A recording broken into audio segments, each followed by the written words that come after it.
Hi, I'm Mark Stoudemire, and welcome to Season 3 of Get to the Joke.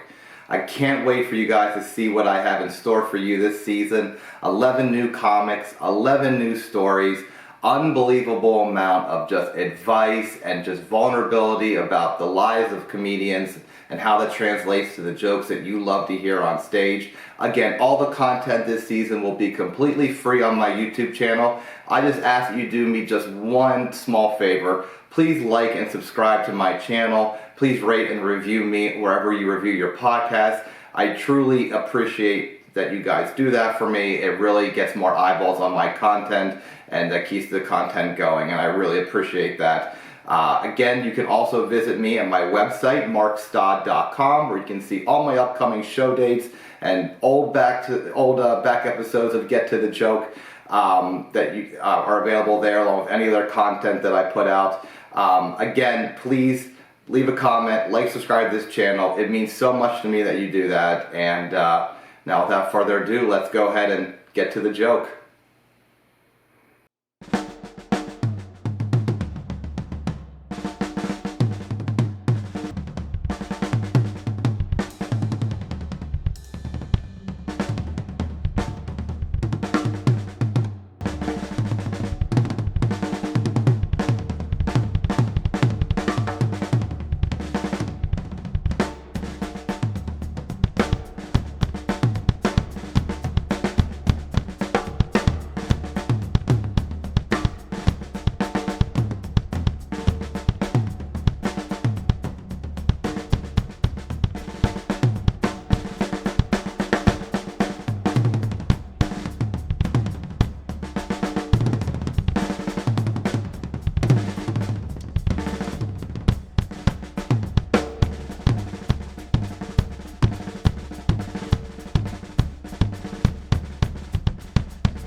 I have severe depression, and recently it was so bad that I was thinking about killing myself. But I couldn't go through with it because I live with my parents. I kept picturing them finding my lifeless body in my childhood bedroom, suddenly thinking that they had failed as parents, which they should already know.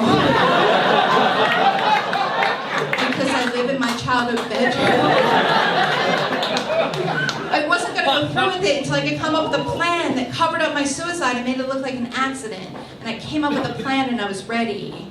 Then I realized that my plan covered up my suicide, but didn't make it look like an accident, which means not only did I almost leave my body for my parents to find, I almost framed them for murdering me. All right, welcome back to Get to the Joke Season 3. I am thrilled and ecstatic about our guest today, Cassandra Dee, who is a stand-up comedian, writer from the suburbs of Philadelphia. She performs her distinctive brand of dark comedy, which deals with subjects like bullying, depression, and suicide at venues all over the East Coast and at festivals like HBO's Women in Comedy Festival.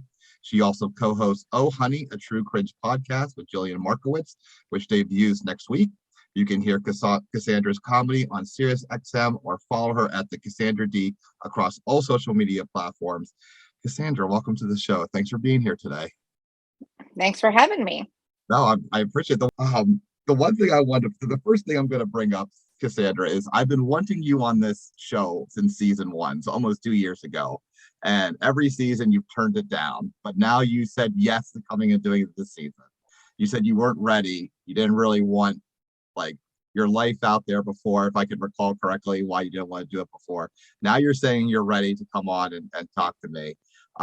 What has changed? I mean, I'm glad it changed. I'm glad I'm talking to you because I admire you so much. But what exactly has changed in the last 2 years that you're ready to talk about yourself?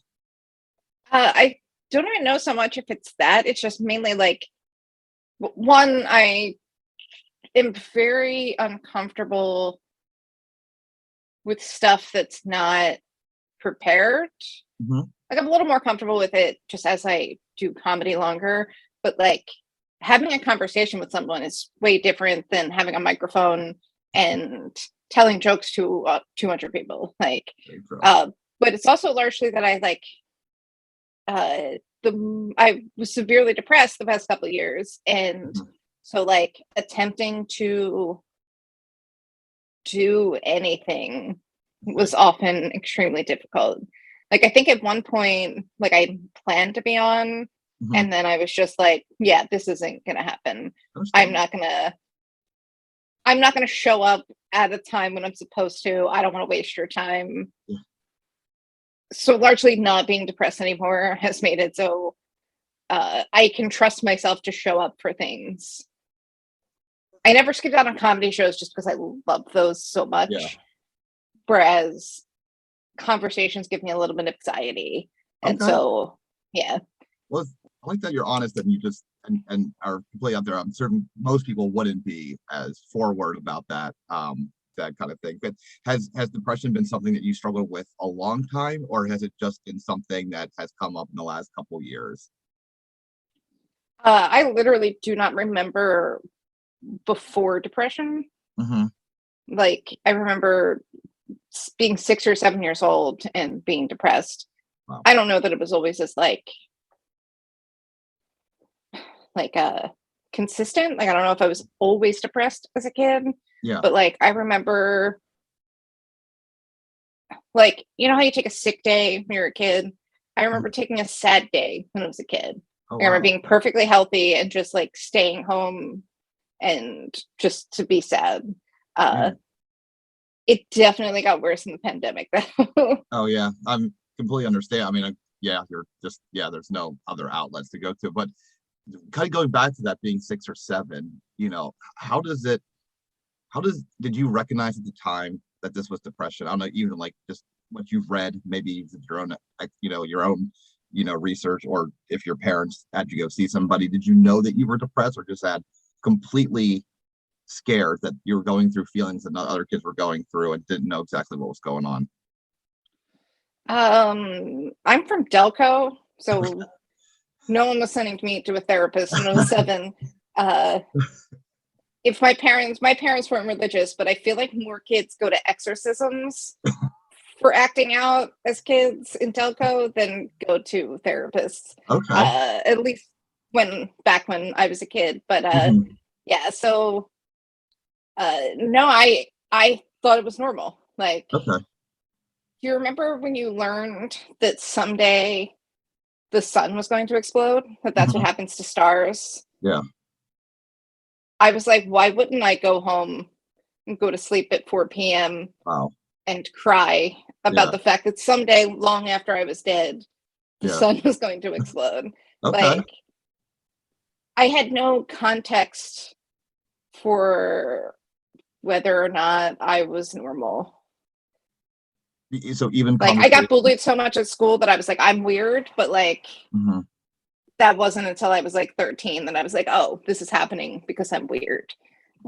What about your parents? Did they understand that what you were going through was depression then? Or did they No, when I was a teenager, my mom did try. I think my mom drove me to a therapist.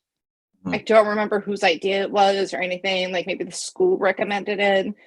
When I was a teenager, I went to a therapist once. But before that, I think they just thought I was a bitch. Oh my gosh. Yeah. I hope not. You're just a little kid. What did it feel like to be a 7-year-old child? I mean, you're a 7-year child and have depression. What did you go through so much, or what did it feel like? Because just something that I can wrap my head around. I don't know. It's hard to explain because, like, when you're 7 years old, you're still trying to understand what's happening around you and like get context for things. So it's not like you have like I remember the years that I was doing this and I didn't feel this way. So it definitely like was like a fish don't know they're wet kind of situation. Interesting analogy. So I didn't really get it, but there was definitely like so I was bullied a lot as a kid, and there was this feeling for me, like, Gary Goldman has had a bit about it on The Great Depression, where he talks about hearing the 60 minutes ticking and knowing he was going to be bullied in 12 hours. Mm-hmm. For me, it was the theme song to The Simpsons or In Living Color, depending on like exactly which year. But like when I would hear that music, it was just like, and I loved those shows, and I would just get profoundly sad. And it's like it's a physical feeling, like in your stomach, like that something is wrong, but your body, like your brain isn't like, the two aren't talking to each other. Yeah, like your brain just isn't advanced enough at 7 to be like, well, I'm having a negative reaction to this, you know what I mean? Like it was just nothing. Yeah. I had no idea what it was. I didn't know it wasn't normal. Yeah. I just knew that a lot of the time I had this like bad feeling in my stomach. Yeah. And was sad a lot. Was the bullying the trigger to the depression? Had you never been bullied a day in your life, do you think you would still be depressed based on biological efforts that go into that kind of scenario, or do you think that would have never happened? I don't know. I feel like the bullying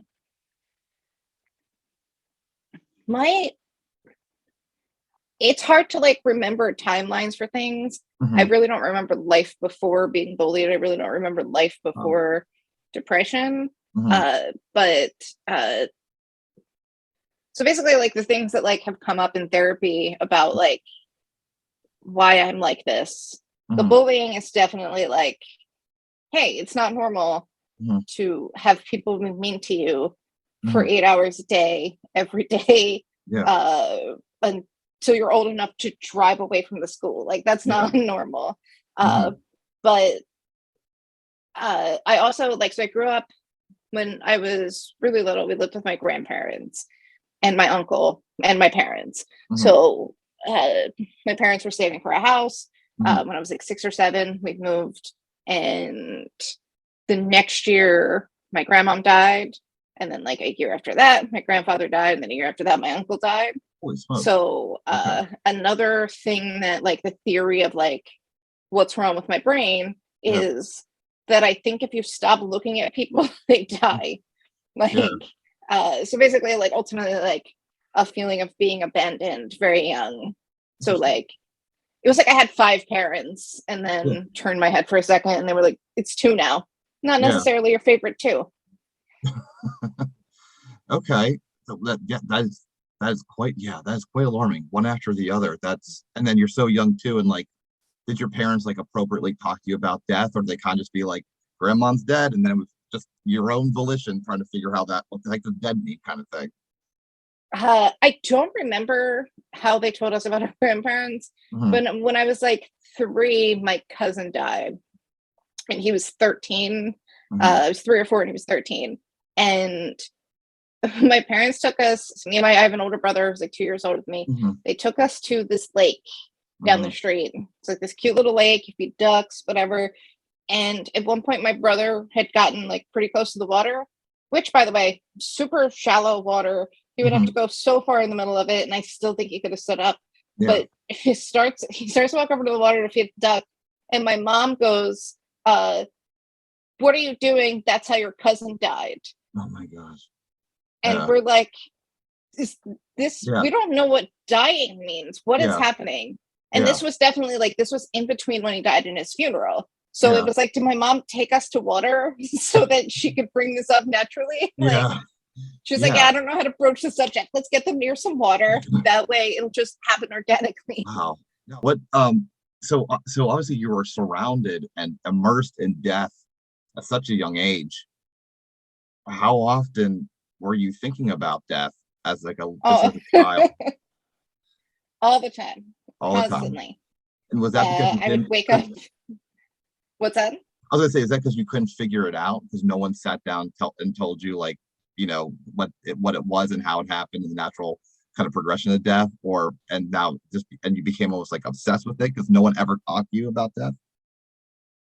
So like I was not like raised in a religion. My cousin took us to like an Episcopal church a couple times so we could do like a do like a Christmas pageant or something. We were baptized when we were like, I was 8 and my brother was 10, because my grandmom apparently, and we didn't see this, but apparently one of my grandparents kept telling my parents that we were going to go to hell if we died before we were baptized. So like, this was like, we did not experience any of this like religious fear. But when we went to my grandmother's funeral, it was so like a lot of my other family is religious. So I found out, like, so my dad's an atheist. My mom's just vaguely like, I don't know, maybe there's something.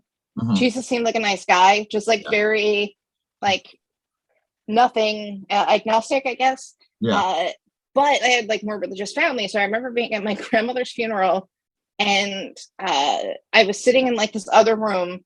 I could see like in the distance my grandmother's body in a box, and my cousin Marianne was like, it's okay, sweetie, she's in a better place. And then I remember looking at the box and being like, she's over there. Like, she's right there. We're you took in it like the literally. same place. You took like a literal. And I just like, I remember like, so basically I went through this period as a child where I was like, okay, dying seems super scary. And then people were like, well, it's okay because there's a heaven. And then it's okay, what's that like? It's like, well, you were there forever, but everything's really cool. And then it was like, I would think about the concept of forever. And I would wake up in a panic attack. Because I'd be like, I don't know which of those things is worse. Being in a place forever and experiencing forever, or just being dead forever and not experiencing anything. So I spent, I don't know, 40% of my childhood thinking about that. Wow. Yeah. It sounds like you grew up very, very quickly as a little kid. Things that not other children experience. You experienced them very quickly and then had to realize what they were very quickly. Didn't seem fair. I think it also, like, I don't know, like, I don't feel like I grew up quickly in general. I think I've been an adult for 4 years, like intellectually and emotionally. But there was definitely like, I thought it was normal. I found out my best friend from high school, we were probably almost 30 before she actually experienced, I think she lost her grandparents that, like, she had grandparents who lived somewhere else, but the grandparents that she grew up with, like her Christmas grandparents, I think she was like in her 30s when they died. So like, I'm like, that's not normal to you. Normal to you is you don't know what your grandparents are like because they're all, they've all, and I mean, and even so much like probably like a normal thing with grandparents are that you see them every so often, but now you're living with these people and you're growing attached. And I'm not sure what the relationship was with your grandparents, but like even I'm assuming like you felt things more having been around them, and now they're not there. That relationship has been severed, and without like a heads up kind of thing. I saw them more than my parents because my parents worked and they were retired. So, and my uncle was retired. Like my uncle walked me to the bus stop when I was a kid. Like I remember him every day. And my dad tried to watch us during the day because he didn't want to like pawn his children off on someone else, but he worked at night. So he would hang out with me during the day and he'd be like falling asleep to like a rerun of Hogan's Heroes. And I would just be like, I'm gonna go downstairs and hang out with Uncle Sam and Grandma because you need your sleep and I don't want to watch Hogan's Heroes. So I didn't appreciate World War II humor until I was like 9 or 10. So 9 or 10. Wow. Okay. That's still very like what are your views on death now? Similar, very different. So my favorite book ever is this book called White Noise by Don DeLillo. And it's got this one of the plots of the several weird plots in this book is that the main character's wife is taking a pill that makes you not afraid of dying. Okay. And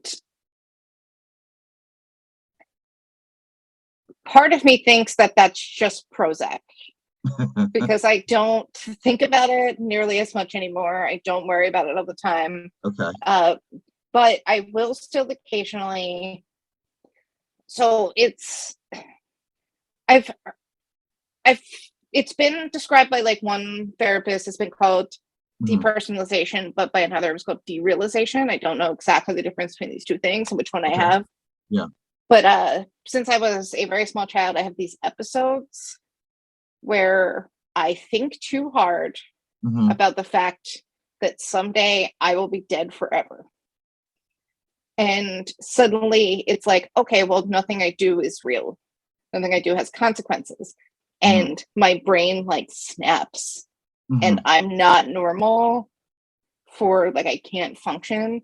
It hasn't happened in years. Except sometimes if I smoke pot, I will get so high that it starts to happen. Oh, wow. And then I just have to immediately go to sleep. Okay. I don't really smoke pot anymore. Yeah. I like my entire first semester of grad school. I used to call it the bad place, but now the good place, the show came out. And so the bad place means something to people. But yeah, I would basically get like trapped in a dissociative episode for months at a time. So at this point, I try very hard to just like not think about it in any sort of like realistic way. Okay. But when I do, I try to think about like I don't know, lots of people have talked about this. Like I know Mark Twain, I think was the one who said like, I was dead for a millennia before I was born. Okay. And it didn't bother me one bit. Yeah. Concept of that nothing. It just fades to black kind of thing at the end. Yeah. So like, it's just like whatever. Death is just like a mirror of before you were born. Yeah. And so I try to remind myself it's okay.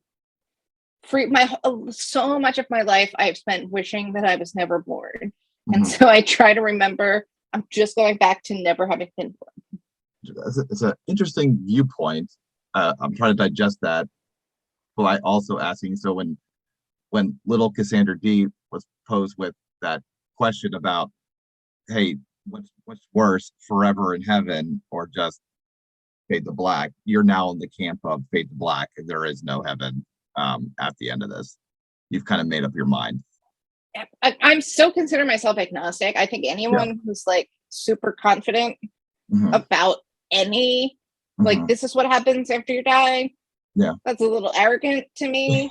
I don't like who the fuck knows. Like it could be absolutely anything. There's a book about this. It was John Eagleman. There's a book where it's just like somebody just imagines like a million different afterlives. And it's by this guy. I read the book because I read his book about like neuroscience of the brain. And then this seemed like such a weird follow-up book to that. He might have written the other one first. I don't know. But like it was about, so like he just had all of these possible things to try to like break out of that idea that it's either there's a heaven or there's nothing. And so like one of them is like you just keep experiencing your life over and over again, but it's organized differently. Okay. So the next time everything's clumped together by activity, not chronological order. So you just spend like 4 years in the bathroom and then you spend like 22 years sleeping. And then, you know what I mean? Like, it's just like, like categories. Yeah. There's everything's categorized. Wow. Yeah. And so I like to like, check that book anything is possible. Yeah. I like that. I got, what's the name of that book? Did you say it was? I don't remember. I think the guy who wrote it, I think his name is John Eagleman. Okay. Yeah. I'm definitely check that out. Interesting.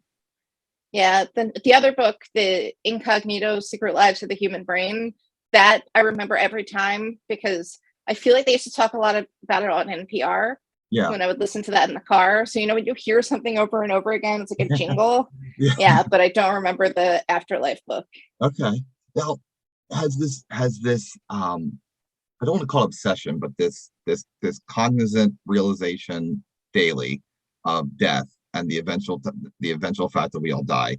Has it crippled your experiences in life, or have you taken advantage? Like, it can happen anytime. Like your 13-year-old cousin, like that day's gonna come. I might as well do X. Or do you just like kind of stay inside the house and be like, I can't leave, or something that's gonna happen? Um, okay. Do you ever have that feeling? I don't like so often, like, you know how comics sometimes are like, you know how we do this, and they Yeah, say like a thing, and it's like, okay, well, we don't all do that. Like, I yeah, don't get the confidence of assuming other people have the same experiences as you, so I'm just gonna ask. sure. When do you ever get a cold? Yes, And you're like, it's like really bad, you're like gross, and you're like lying in bed, and you're just yeah, like, after I feel better, I'm gonna live. Like, yeah, I'm gonna do so many things with my yes, life. yes. Uh, I feel like uh, I would kind of alternate between nothing matters.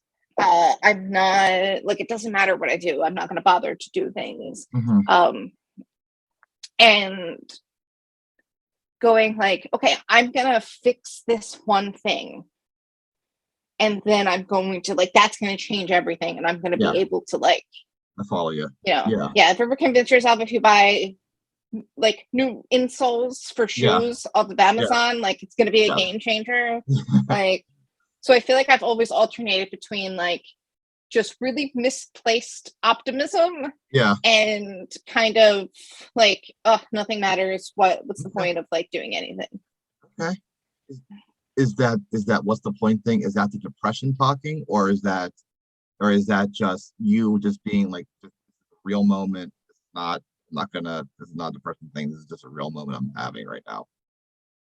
I'll be honest, I don't know. Like, because so I've been not depressed for uh, uh a year, like a Mhm. year and a couple weeks. Well, Like, congratulations. I'm not sure if that's what you say, but that's I feel like that's a good thing. I mean, I don't know if that's good, but I feel like it's good. I don't know. it's great. Like, I feel Okay. great. Like, things are going well, Good. but it's just like so much before that Yeah. was like completely. It's not even just depression. Like, I have CPTSD and generalized anxiety disorder Mhm. and PMDD, which is probably the actual worst part of. That's the only thing I still have to like deal with. It's like when in like a 90s sitcom when the wife is a bitch, and Yes. it's like, oh, it's that time of the month.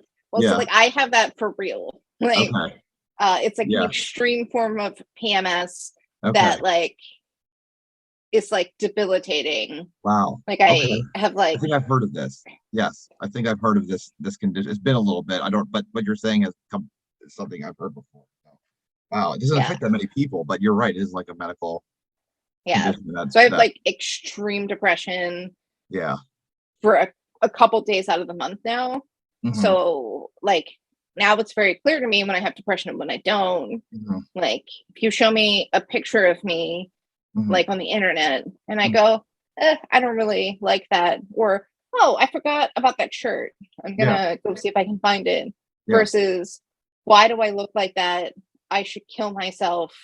Yeah. I'm a worthless garbage person. Yeah. Like, it's like, oh, like my friends will be like, I think you have PMDD, and I'll be like, no, this is real. Yeah. uh and so it's really hard to like, first of all, even like, it was so hard to get to full diagnosis of all Hmm. of these things. Yeah. And because I've had mental health problems as long as I can remember, Hmm. it's really hard to be like, this is a behavior that's due to mental illness, and this is just like who I am. Yeah. Yeah. Yeah. I think it's really cool that you talk about this openly, and you're not afraid to talk. I mean, there's being vulnerable is such a quality in a comic that there's, especially I think now that the way comedy has been going, people want to see comedians like yourself that are really stripping themselves down because it makes relatable topics that were so taboo, never touched on in the 90s. Like, you never heard of freaking Andy Dice Clay talking about like his feelings ever. But yes, Andy Dice Clay in the 90s jokes aren't that great, in 2022 anymore. So I think it's like this new era of comedy being ushered in. It's just like people who don't feel great about talking about their own issues or problems or what they're going through. They relate to people who are so bold and brave and talk about it on stage like yourself. So it is very nice, but I feel like it's at your what's the right word? It's at your expense. And the fact that you know, it's like it's I am enjoying hearing, not enjoying like in the wrong way, but I'm enjoying hearing somebody be open about kind of these things that you're talking about right now. But at the same time, it's like, are you constantly scared that you don't trust your brain? It sounds like you don't actually know like where you're at. Like, hey, you're like, I'm diagnosed with this PMMD, but then I'm not like in the moment I don't know it's that. Are you scared? Almost like how someone who's getting dementia starts getting scared about not trusting themselves. Do you live like that now? Like not trusting your brain? You can't rely on it? No, because it's firstly, it works well for most things, Mm-hmm. right? So like it never affects, I don't know, it's never really affected my ability to like do my job. Mm-hmm. It's never really it like, I guess, like, you know how like some people are referred to as functional alcoholics. Yes. Like in a lot of ways, I was like a functional fucking nutcase. Like, Okay. so like severe mental health problems, but Yeah. like I feel like my brain in general has worked really well in most of the ways that you need a brain to work. Yeah. It's almost exclusively tied to my view of myself, Mm-hmm. my ability to believe that things will get better. Mm-hmm. So like not extrapolating a bad day into uh my life is bad, it's never Mm-hmm. going to get better, tomorrow's going to be like this, the day after that's going to be like this. Mm-hmm. And basically trusting that other people care about me. Yeah. And so like because it's just those three, like essentially those three things, it's like I've never really had to it doesn't seem like I can't trust my brain. Yeah. It kind of was like I believe these things to be true. I went to therapy, I got medicine. Mm-hmm. Now I know those things aren't true most of the time. Mm-hmm. Sometimes I feel like they are a little bit, Mm-hmm. but I can usually like use skills from therapy, like cognitive behavioral therapy, like to talk myself out of, like to Yeah. change my thought patterns. Yeah. So yeah, there are bad days where I'm like, I think things are legitimately very bad, and then 3 days later I'll be like, well, I was overreacting to that. But people who aren't depressed overreact to things No, and but realize later. do you then at that point where you're like, I overreacted, but then are you able to forgive yourself? Just be like, it's not my fault that this happened. That this, you know, this is just how I am. I have a weird relationship with sort of like responsibility for things like this, because I would like for years I would blame myself in a very like unhealthy way, Mm-hmm. where so like let's say I said something because of depression that hurt someone that I care about. Mm-hmm. It wasn't like I would be like hey, I'm really sorry, here is an explanation that shows that I understand why that hurt you.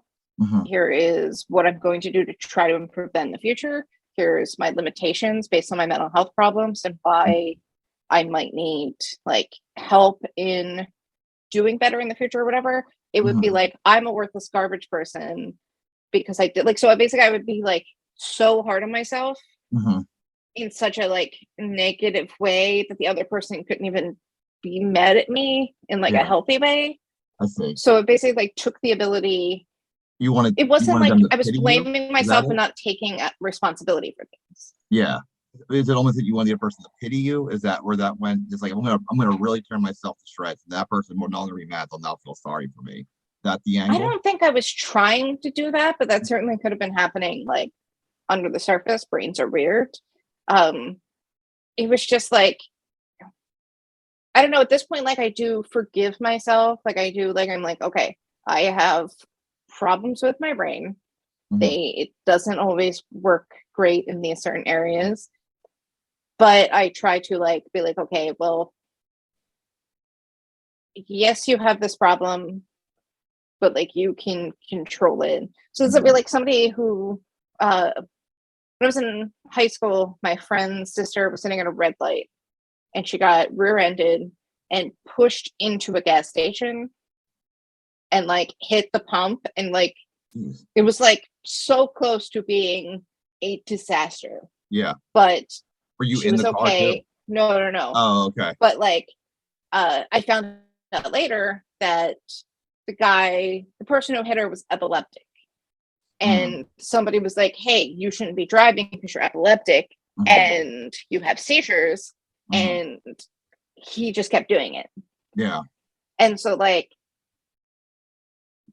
yeah, it's not that guy's fault that he's epileptic Mhm. at all. Mhm. But it is his fault he's driving. Yeah.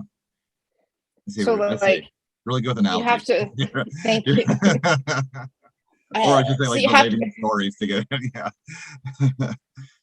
you Okay. have to be able to, like, take responsibility for the part you can take responsibility for Yeah. while understanding your limitations. Yeah. Now you said you're really hard on yourself. Are you the only one that's really hard on yourself? Or are you hard on yourself because other people in your life have been hard on you and now you've internalized it and now you're like, I'm hard on myself now? Um, I don't really know. Um, yeah, it's hard to, like, really pinpoint the origin of a lot of stuff. Um, Are you I hard on feel like yourself? I grew up with, like, what's that? I was gonna say, are you hard on yourself when it comes to comedy? I was gonna go there. Why don't you go ahead and answer and then I'll follow up with the comedy question. I was gonna say, like, I feel like my mom was, like, insanely easy on me, and Mhm. my dad was harder on me than he had to be. Okay. But I feel like that should balance out. Uh, Yeah, I mean, you'd yeah, think. And yeah, but not really. Yeah. yeah.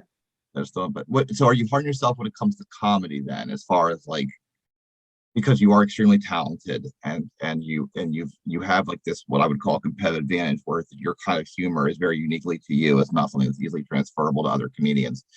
Are you hard on yourself to be like, hey, this joke just hit, but I can make it better. I can make it better. I'm gonna sit here and pull my hair out and sweat over this joke until I can make it better, even though it's already a really great joke.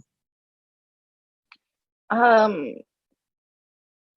no.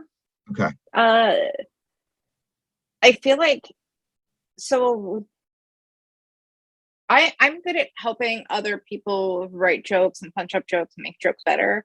Hmm. My jokes get, like, part of my brain writes them while I'm not paying attention. Okay.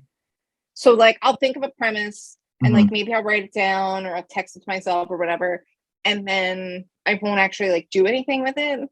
Hmm. And then a year later, I'll see the note and my brain will have written a joke, like, in the background. Oh, nice. Uh, so, like, I do try to, like, reword things. Hmm. I try to, like, practice saying it in different ways and see what, Hmm. like, sticks better.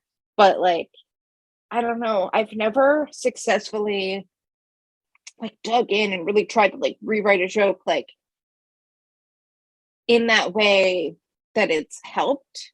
Yeah. You know what I mean? So, like, I've definitely sat down and went, all right, I'm gonna make this joke better or whatever, but, like, it Yeah. doesn't really help. So I tend to be more hard on myself when it comes to, like, uh it's hard to tell. You know how, like, when you get off stage, like, everyone just says good set. Yeah. You don't really know. Yeah. That's not always true. You know what I mean? Yeah. So, like, there are frequently times where I'm like, well, that fucking sucked. And Yeah. everyone else is like, no, that was good. And it's Yeah. like, well, I just saw you tell that person they were good, and we both know that's not true. So I don't really know. I feel like I'm hard on myself when it comes to performance. Uh, I didn't think I thought I was bad at this I like winning for least funniest is probably the best example. Like, I didn't think there was any chance that that was going to happen. And so, like, but other people did. Yeah. Like, so, like, I have to be being harder on myself than other people. Yeah. But the way that your material, and even in your bio, you described, I mean, bullying, depression, suicide, these are almost like pillars that you build your act around, and you're very good at it. And when I look at your clip, especially the one about, committing suicide and your parents finding your body, the subject matter is so dark. And I mean, it's brilliant. Don't get me wrong. It's brilliant and it's funny. It's hilarious, but it's so dark. How do you develop bits like this? Because you're immediately putting yourself, like when you're trying to work out a bit, it's already hard enough to do that, even with like a Jerry Seinfeld, like off sticks bit.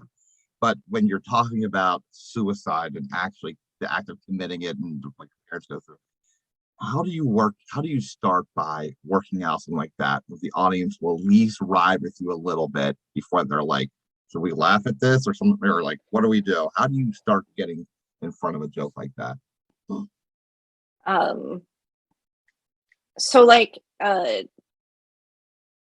basically that came out as a joke from my brain.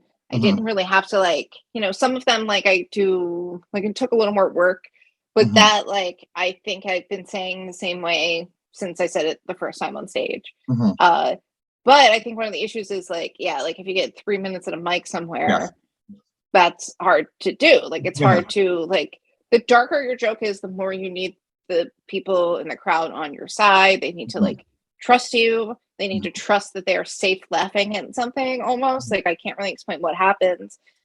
So I, for the most part, I don't do jokes for the first time at mics typically. I actually didn't do mics, with the exception of the helium mic and occasionally an occasional Jersey mic. For the first 5 years I did comedy, something like that. I tried when I first started comedy to go up at a very popular open mic. And they kept putting me up at the first time I went, they just literally didn't put my name on the list. I was the first person there. And like it didn't happen. Like I know exactly what mic you're talking about. I'm tired. I'm tired. I had a job, like a real job when I started you're called comedy. professor. Yeah, it's not a club job. This is a very demanding job. Yes. I wasn't a teenager, so like I wasn't 22, so I couldn't, like, I just couldn't do it. I couldn't physically, like, stay up that late, and like so I just kind of didn't. And I didn't realize that people had this weird attitude where you don't deserve things if you're not grinding. So like it wasn't like I was like, fuck all you guys. Like it wasn't, it just was tired. So I slept. I've slept 8 hours every night since I started comedy. And I'm gonna keep doing that as much as I can. So the way that I've always worked out jokes when I have a new joke is I'll get a 10-minute spot somewhere. I will tell 7 or 8 minutes. I'll start with stuff that I know works. I will end with stuff I know works, and then I will throw something in the middle if I want to test it out. And 9 times out of 10, it works. And if it doesn't work, that's okay. There's another joke. It's just, it's okay. Like, there's nothing wrong. Like, I know people are like, no, I have to do my best 7 minutes. I do my best 10 minutes every time I have a 7 or 10 minute set. And it's like, you're bored of these jokes. So you telling something fresh and exciting that makes you happy is most likely going to have a better crowd reaction than you mumbling through a stale joke that you don't believe in anymore. So like, I just think just work shit into showcases. Like, I see what you're saying. You're saying your material doesn't work in a mic where you're up there for just a brief amount of time. You need to build a rapport with the crowd. The crowd, like you said, you need to know that it's okay to laugh at these jokes. So when you're initially writing such subject matter like suicide and depression, and you're throwing it in the middle, what is some of the stuff that you gear up with? How do you gear up a crowd to then be like, it's okay to laugh at the joke about me killing myself in my childhood bedroom?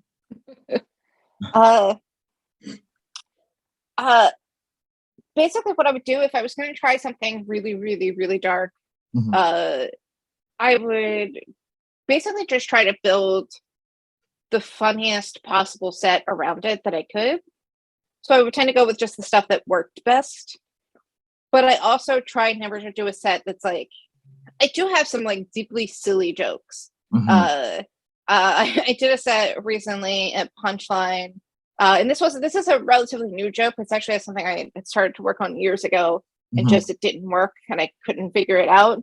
Um, but it's about getting a reply all email Okay. at the college I worked for, Yeah. where someone had emailed the entire staff being like, "Hey, there's geese shitting everywhere, so we're going to hire border collies to chase the geese away."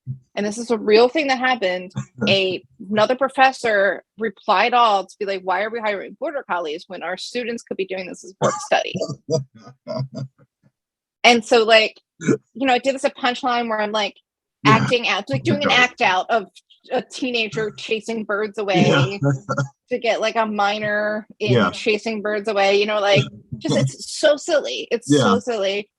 And I try not to have sets where it's like, like I don't want anyone to be surprised. Like I'm Mhm. not trying to be an edge lord Yeah. where the laugh is from, Shock value. yeah, like it's not like that. Like it's like I have a joke that I tend to do a lot where I talk about being asked how much time I can do, and ultimately like the joke is if I can't do anything sad, I only Yeah. have one joke. Yeah. And so like I try to warn people I remember this by joke. expressly stating that it's going to be sad, or Yeah. just by I like it. having like darker jokes Yeah. earlier. I like it. I like it. It sets Yeah. the tone. That joke sets the tone, and my media brain just went to like any Disney movie. They start out with like a song to kind of give you like the fastest synopsis that like leads you up to the point of where you're going to start watching. So it's kind of like that joke kind of sets the precedent. I like that. I like okay. That makes a ton of sense. Now these jokes that are super personal to you. I mean, you're talking. I mean, bullying and these kind of things are super personal to you. When they don't go over well the first time, do you immediately abandon them, or do you get like how do you feel about that joke when it's like, man, I really poured my heart into this. It's really personal to me, and just no one got it. I'm sorry, my jokes work, so I don't really. Uh, Some of this, can't believe you. it's never been. I've No, definitely I had can't relate. jokes. I've had jokes that don't work, but it's always at open mics Yeah, because other comics are thinking about their own jokes and they're not paying attention. yeah, So like sometimes I'll riff something real fast. Like a thing I do a lot is like I used to go to Helium like pretty consistently. Once you get yeah, past, you can yeah, pretty much go every week yeah. and you get 5 minutes. But Hmm. I'd be like, all right, well, I can't tell the same jokes that I told the last 3 weeks. Hmm. I can't go back to these old jokes. So I would like force myself to be like, okay, think of something funny, think of something funny. Yeah. And so I would write like a couple jokes in the lobby of Helium Wow. and uh, be like, all right, you have to do these new jokes. And sometimes I'm like, well, that sucked. Yeah. I don't believe in this joke. I'm not going to tell it again. Yeah. But if I think it's funny and it just didn't work, Yeah. I'm really going to. I did a joke in the special. Yeah. Almost no one ever laughs at it because it's a reference to the book Flowers for Oh Algernon. my gosh, that's my favorite book. That's my favorite book of all time. Are you serious? Yes, well then enjoy that in the special. Oh my gosh. Uh, I'm trying to think where the joke is going. Oh man, that's crazy. I'm looking forward to that. Oh, I love that book. Okay. That's awesome. I'm trying to think like where that joke goes that's appropriate. um uh but so you said like you kind of like just kind of like my jokes always work, and you alluded to the fact that like at least more often than not your jokes hit very much right away. How do you know that going on stage? I mean, like you even said, like even when I write a joke, I don't believe it off the scratch. Is that it? Is that the key? I have to believe in this joke. If I don't believe in this joke, it ain't coming out of my mouth. if so, sometimes it'll be like Like, there was a thing that I said, like, offhanded to, it was about a conversation that I'd had with my mom, and, Mhm. I told Jillian Markowitz about another comic, and Mhm. she was like, "You should put that in this part of this joke." And she, Okay. like, suggested that I put this Mhm. as, like, a joke, and I was like, "I don't think it's a joke, I think it's just a thing I said." Mhm. So, sometimes it's not like I believe in it, sometimes I will trust other people Okay. when they tell me something is a joke. Okay. And Interesting. so, like, if I trust the person, like, several of my close friends are like very funny comics. And Yeah. so if one of them tells me something is a joke that I say, I'll be like, all right, I will give that a try. But Okay. otherwise, it's like, I definitely try stuff that doesn't work. Okay. But the difference between it's if I believe in it, I will try it again, Okay.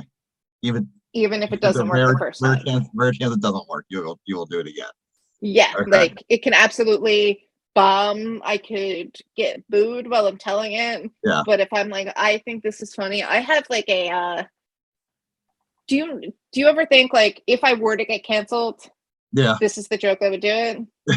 I've the first time someone complained about one of my jokes, I had a joke, um, about, like, someone suggesting that I come up with a stage persona. Okay. And it's like, if I could be another person, I would be her all the time. That's like going up to Yeah. somebody that's like going up to somebody in a Kia Rio and saying, "Why aren't you driving your other car?" And this was like my first set ever, and Yeah. it was one of my friend's Hmm. husbands, so it sounded like it was a complete stranger. Yeah. But somebody came up to me and was like, uh, I have a problem with one of those jokes. Yeah. And, like, when you first start, you sometimes go a little edgy. And so I had some Yeah. jokes that I thought, like, um, I had some jokes that, like, I don't tell anymore. Yeah. I would be okay if someone, like, found an old video of them. Like, it's not like I'm, like, ashamed of them. But, Yeah. like, it's just, like, it's not really representative of who I am, I Yeah. guess. Yeah. 'Cause it's Nothing real. that would, like, It's get me common. canceled, just, like, Yeah. a little edgy. And Yeah. like, for instance, my closer was a rape joke, Yeah. and so, like, it was like, is this person going to complain about this rape joke? Yeah. And he was like, Kia Rios are really good cars.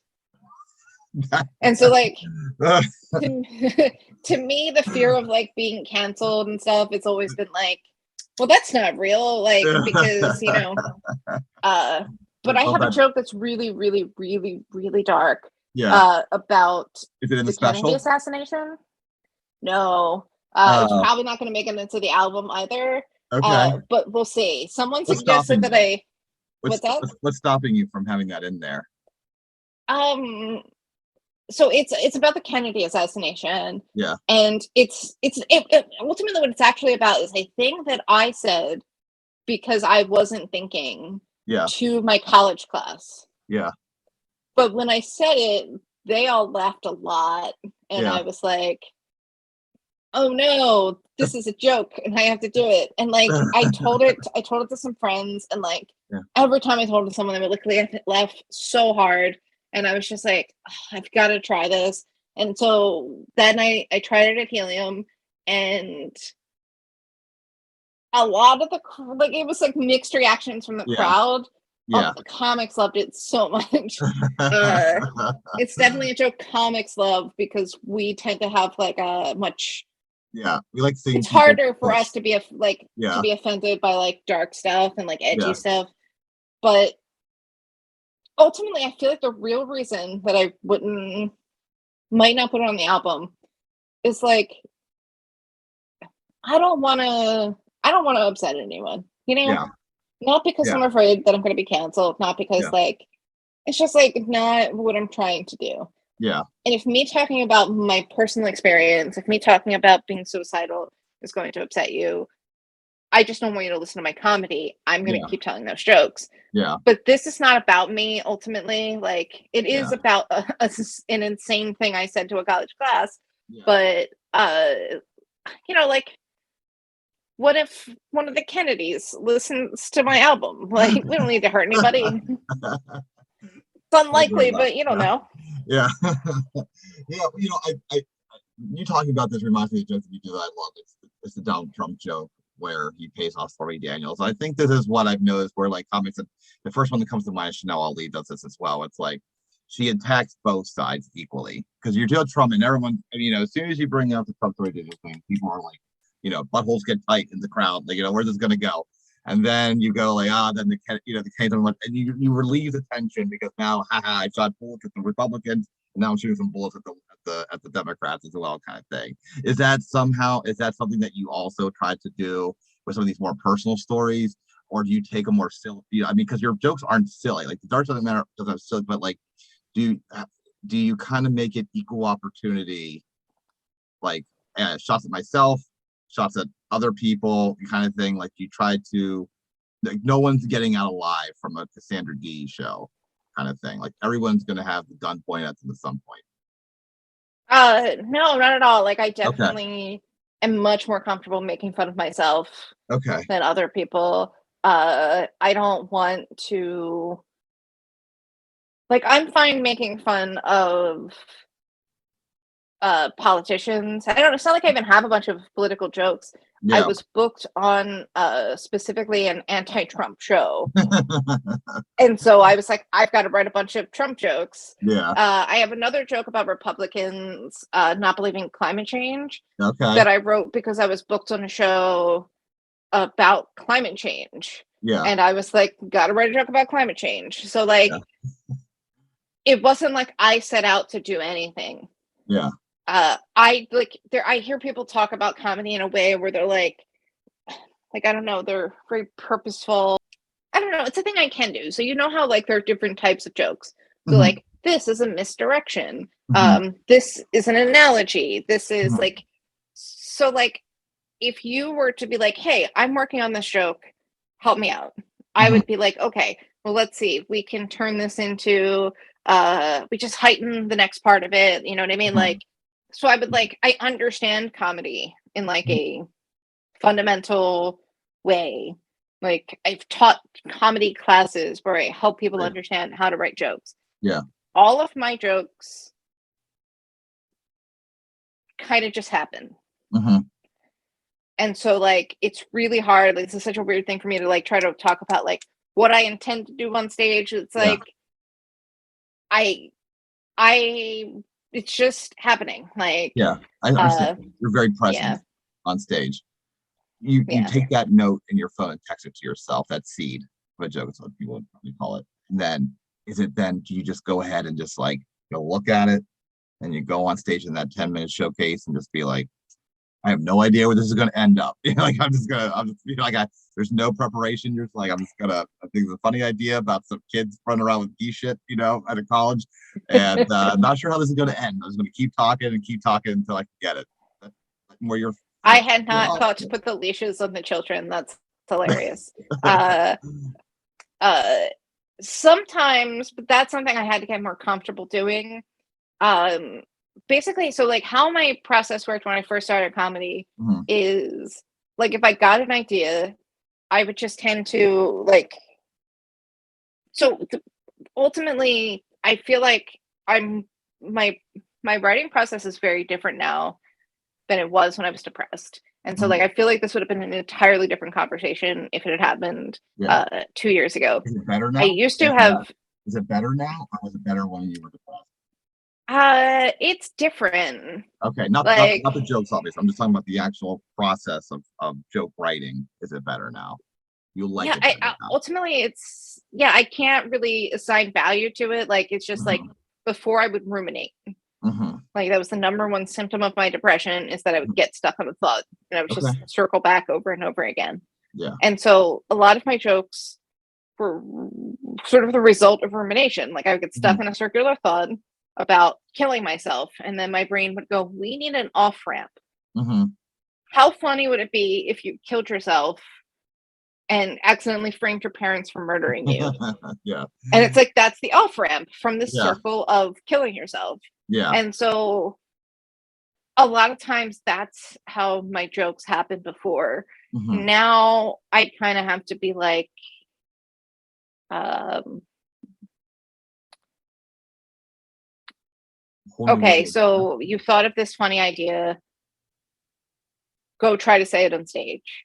Okay. And then try to say something else after it and see if Okay. that thing is also funny. But you don't know what that is prior to you walking up on that stage. You don't know what that something else is. Uh Sometimes no. Not even Okay. at this point, no. At this point I play around more on stage than I Okay. would have You're before. more comfortable in your own skin now that you can breathe a little bit more on stage. Okay. Um, do you like that pressure cooker feel? Is that when you do your best? You talking about like, hey, at the open mic at Helium, I'm literally writing what I'm gonna do in the lobby. Nothing was done on the cab ride over or whatever. Like, is that just your body telling yourself like, hey, this is when you're at your best, when the pressure's on. You have 10 minutes till that host calls out your name for writing. I definitely think having so like I have a severe ADHD, and so left to my own devices is kind of like a free for all in here. Mm-hmm. So like two things that have always helped me write jokes are a deadline and an assignment. Tell me more about So that. so like good shows, shows that I did for this it was called the Cinder Block Comedy Festival. Like Yep. I'll have these experiences where it'll be like somebody won't be like, hey, come and do 10 minutes. It'll Mhm. be like, hey, come and do 10 minutes on so like one of the shows I did, it was called Men Who Hurt My Feelings. Okay. And so I just had to do like a 10-minute PowerPoint set on men who hurt my feelings. Okay. And if you asked me, if you tried to book me for a show and you were like, hey, 3 weeks from now, come and do 10 minutes of new material, Okay. that would be so hard. But I was booked You on a like it? show. What's Do you that? like it though? It's hard, but is that what you like? You like a theme? Yes. So like I love a theme. I love a specific homework assignment. A lot of jokes that I have are things that I pulled out of like someone calls them homework shows. I think Josh Yeah. mentioned something that he calls them homework shows. Okay. So like I'm a nerd and I like homework. And Yeah. so like I love a homework show. Yeah. Having a specific thing, because then like your brain has something to like hold on to, you know? It's not just like think of a joke. Hmm. It's like to me, trying to write a joke is like when someone comes up to you, it's like, oh, you're a comic, tell me a joke. Oh yeah. Yes. Yeah, it's like, no, my brain's not gonna do that. That's not how Yeah. that works. But if Yeah. somebody's like, hey, find a weird way to talk about like I once did a PowerPoint on professional wrestling. Yeah. Uh Yeah. it's like, yeah, I can do that. Yeah. That's easy. But the other thing is like any sort of deadline. Okay. It doesn't necessarily have to be a homework show, Hmm. but having like a specific deadline. Like I did a show once where we had to compliment people.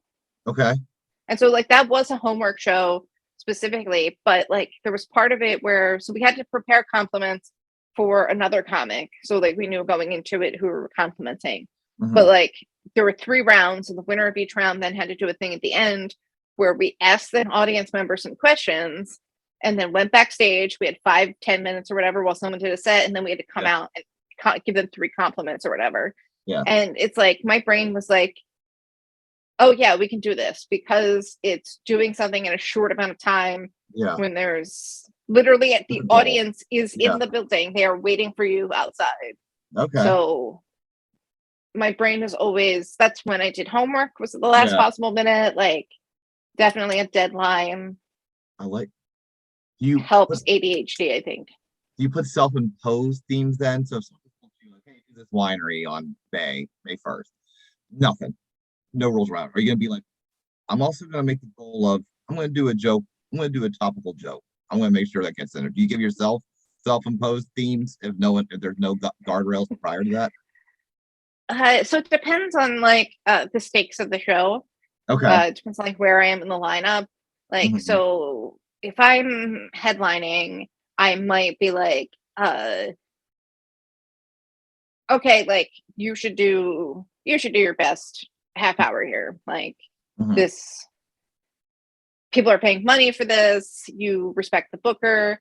Mhm. But then there's other times when it's like, all right, well, my friend booked me for this. They're a silly person. Uh, they're not going to care. Yeah. They're headlining. You know what I mean? So like, I Mhm. did a show recently where I decided to try to have, because I had written that geese thing recently. Yeah. I was like, I'm going to see if I can have birds in every single one of my jokes. Okay. And so like some of it was cheating a little bit. Like I have a Yeah. joke about my brother watching the Eagles. Yeah. That Not counts. literal birds, Counts. but you know. Yeah. Uh Yeah. I yeah, like it. so I like it. I've tried to trick myself with fake homework, but it doesn't work as well. Correct me if I'm Yes. wrong, if I go on a limb here. It's almost like plain stand-up is boring to you. So you want to put a challenge in there to make it fun and interesting for yourself. Am I on the right page? I don't think so. Like I absolutely love like doing stand up under Mhm. any circumstances. Mhm. Bombing and stand up is still so much more fun than being good at anything else. Like Okay. it's just I absolutely love it. I love jokes. I love building tension in a crowd and then breaking that tension. Mhm. Uh I love sometimes just like digging myself in a hole, making a crowd hate me, and then try to dig out before my set is over. Like, I love all of it, easy or hard, it Yeah. doesn't matter. It's ultimately just like a limitation of my brain that I can't write a joke on purpose Mhm. without guidance of some kind. Now, Okay. why I can't just say, hey, pretend you're going to be on a show about this and write some jokes, I Yeah. don't know. Okay. But It's not real. It's not a real. yeah, Yeah. It's not real. So there's no stakes in the game. So if I reach like, out to so you like, for a show, Cassandra, you want me to be like, hey, I need you to do 45 minutes, but I also want you to put the word like, mistletoe into something like you would want that? You would want me to like throw you like a thing, like a challenge? uh, I've tried to like create this, like Jill and I will sometimes play this game. Mhm. Uh, like we're just like, she invented this game where you like just have like, topics. Everyone Yeah. like puts topics in a bowl, and everyone Mhm. pulls out the topics, and then everyone has to like just do stand up like Yeah. in front of everyone based on the topic. Yeah. And uh I only have one joke that I actually use that came out of that game, Okay. but I feel like it does kickstart stuff. I feel like there are I don't know how people just sit down and go, I am going to write a joke now. Yeah. Then they write Yeah. a joke. Like, Yeah. good for you. Yeah. I'm sure it's an amazing joke. My brain's not doing that. Yeah. I don't know how to get it to do that. I don't know. I just have to hope Yeah. that my brain is going to write another joke before I die. Like, Yeah. it might not. Yeah. But you have a good track record of it doing so. I mean, you have an album coming being recorded in 2 weeks, so or not 3 weeks.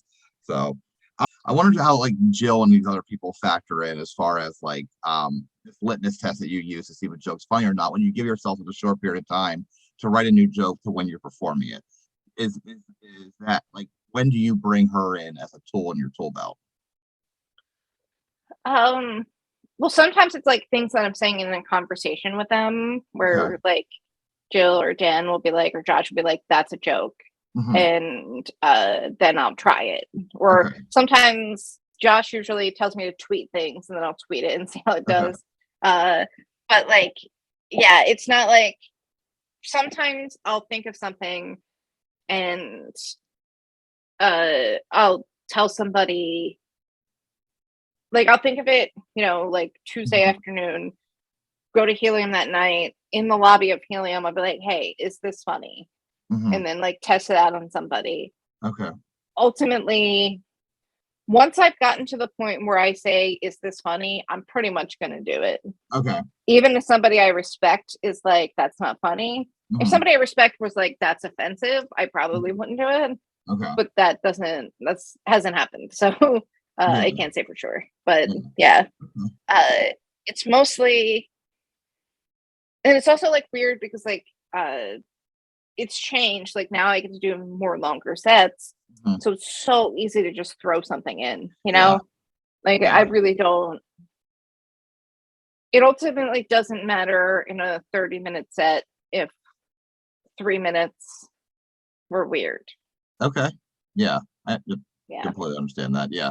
And so you do like having like an audit, like a check just before you go on stage. Even if it's just a comforting thing, it's like a little warm blanket just before you go on stage to go do. Yeah. The bullying, and just to touch briefly on this, the bullying growing up, do you feel that prepared you for, like, you think that your jokes are good now because of the bullying? You know what you heard it all, so now that translates into self-deprecation jokes, or is that not true at all? To give you thick skin. I have no idea. Okay. I think I think that if I had not been bullied, I would have started comedy much sooner Okay. because I wouldn't have been so consistently self-conscious. Yeah. So like I think if anything, it's held me back. Okay. I also feel like it's maybe more sensitive. It's like I can't do a roast, Yeah. but largely because I will just hear the same jokes. It's not going to be original.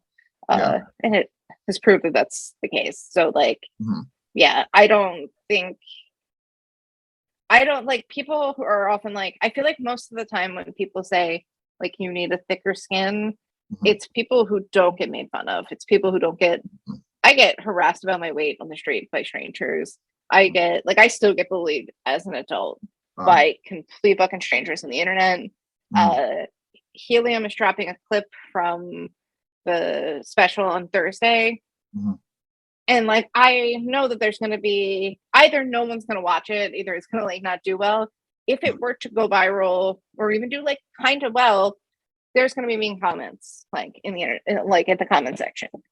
So it doesn't get easier. Like you don't like it's Mhm. not to me, people who say like develop a thicker skin are just people who don't get Yeah. Made fun of. made fun of a lot, don't get like They don't harassed a know the lot. emo- Like they don't know the yeah, those of emotional us who toll. do are tired of it.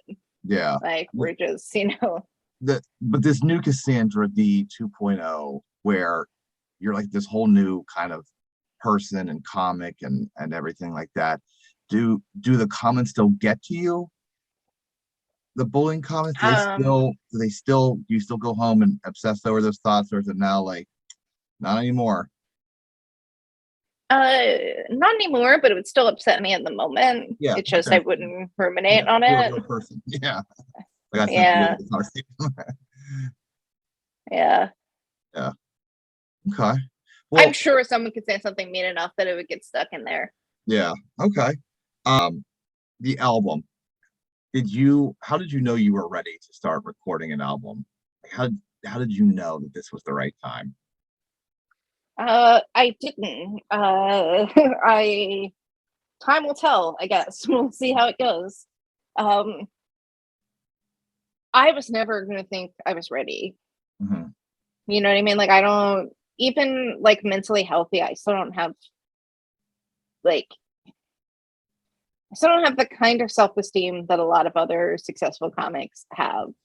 Like Mhm. it's just I'm never gonna be that person who's Mhm. wildly enthusiastic in my belief that other people should care about what I have to say. Yeah.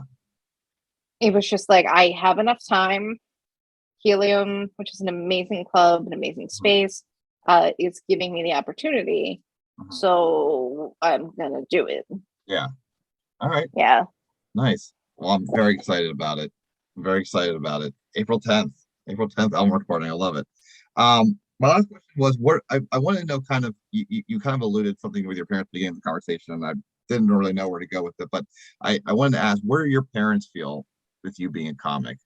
Supportive, on board, indifferent, anti? Uh, when I told both my parents the joke about framing them for murder, Yeah. my mom laughed hysterically, Yeah. and my dad said that's not funny. But they've never come to see me do comedy. I think one of my cousins came to see me do comedy like a few years ago. Yeah. My cousin and his wife. But aside from that, the first time, well, I had an uncle drunkenly show up at a bar show once, I think. So I recently opened for Sarah Telemash. Yeah. Oh, cool. Very cool. Sarah Telemash is her. So Sarah Telemash's brother is married to my cousin. Oh, wow. Okay. So my cousin, who lives in Texas, Yeah. sent her mom, Yeah. like, she got her a car, drive her from Delco, her and her husband from Delco into the city to have a nice dinner and then come to see Sarah. And I was like, I'm also here. So like my family in general doesn't see me do comedy, but my parents have always like supported like the idea. They like understand that I like it. It's not like they're like against it. Yeah. My dad recently saw like some of it, like didn't want them to see. Like I was just always like a little concerned. Yeah. My dad's kind of protective of his family, and I have a joke about his dad being an awful racist. Okay. And I was a little concerned about him seeing that. And that's what Helium chose to put up on the website to advertise the album. And apparently my uncle found it because my parents aren't on Facebook. Yeah. But their siblings are. So my uncle sent it to my dad, and my dad was like, "Oh, I watched your clip," and you can't tell when he likes something. Like his just always seems kind of grumpy. Yeah. And he was really nice about it. Oh, okay. And he was like, I think it's really funny. And like, so, you know, like they're not exposed to it really, but they're always, they seem to like it when they see it, but I'm not going out of my way to show it. All right, but like big moments like Philly's Funniest Finals and the special recording and now the album recording, are they aware that you're doing it? Are they going to come? Have they been there? These big moments. They've never seen me do comedy. Wow. Yeah. Their choice? They've never like come to see me do comedy. Their choice or yours? I think it's mutual. Okay. My dad has MS, so like he doesn't. It's not really. It's a mobility issue. Mm-hmm. My mom can't drive at night, so I like to be by myself before like things like that. I don't want to drive my mom and have her constantly go, "You're going too fast." I don't drive too fast. So I was just like, part of it is logistics. Yeah. But also they're not out people. They're inside people. The last time my parents went to the movies, it was to see Death Becomes Her. Oh, wow. Okay. Yeah. All right. Well, is that what agoraphobia? Is that what it's called when you're afraid to leave the house? It's not that like they go to like they went to my brother's wedding, they'll go to my cousin's weddings, they'll go to my uncle's house. Yeah. They're just not like go out and sociable. Go to a bar. Yeah. Like, you know, they're not going to go to a bar. They don't go to restaurants. Okay. They go to family gatherings and that's it. Okay. And doctor's appointments in stores or whatever. Okay. But very cool. Thanks for letting me peek into the D household a little bit.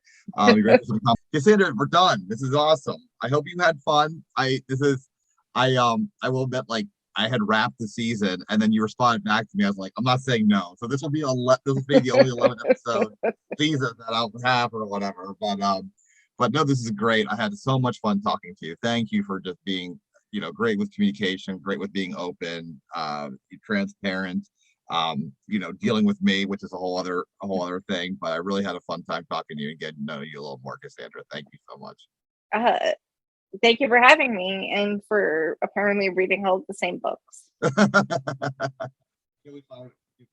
my favorite book of all time. It's very sad. The scene with the bus boy at the end always gets me a little bit, but no, I appreciate Cassandra. So talented, and I can't wait to watch that special. I will link it in the show notes and the album recording purchase in the show notes for this as well, along with your website and social media handles. So great having you, Cassandra. Thank you so much. Take care of yourself. And I hope to see you very, very soon. Cool. I will talk to you later. Thank you. Sounds good. Thank you. Bye. Bye.